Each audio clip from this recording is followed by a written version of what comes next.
Hi, it's me, Taong Gala, ang vlogger ng diet.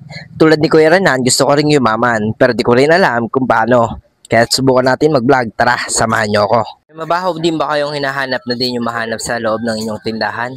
Baka ito na yan. Kasi ang sabi sa amin ng binilihan nitong kundura nito is wala daw istakan ng tubig. Pero hindi ako naniniwala kaya hinanap ko talaga. Kasi may kakaibang amoy kami na naaamoy.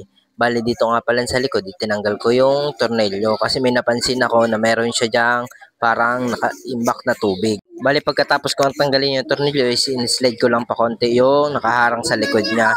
Bali napansin ko nga dyan ay meron talaga siyang madaming tubig na nakalagay dun sa loob. Kaya kumuha na din ako ng timba dyan at boom para makuha ko na din yung tubig. Kung kayo ay may mga naamoy na kakaibang amoy sa loob ng tindahan nyo, i-check nyo yung mga chiller nyo. Baka yung chiller nyo is sinabi din sa inyo ng pinagbilhan nyo na wala din naman ng deprosa ng tubig pero meron talaga yan. Hindi pwedeng wala yan kasi kalimitan sa mga salesman naman ay hindi talaga nila alam na meron talaga diyang imbakan ng tubig sa likod kasi yung moist ng chiller natin is lagi yan, dapat lagi may pupuntahan. Kaya hindi pwedeng wala yan. Bali, papas forward na lang nga natin para mas mabilis yung makita o matapos tong video.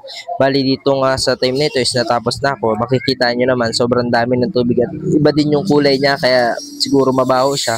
Ayan o, sobrang dami din ng tubig. Halos nasa 3 tabo. Bali, dyan nga pala siya nakalagay. Ayan yung hose na sinasabi ko sa inyo na dyan dumadaan yung tubig. Kaya huwag kayong maniniwala sa mga salesman na walang ibakan ng tubig sa likod dyan kasi hindi pwedeng wala imbakan ng tubig kasi kung wala yung imbakan is laging basa yung ating mga sahig. Kaya yun lang po, maraming salamat po. Bali, babalik ko na nga pala dyan yung mga tornilyo. Maraming salamat po sa mga. Kung may nakuha kang tips sa ginawa ko ngayong vlog is pa-like and shares naman po. Thank you, yun lang po. Bye-bye.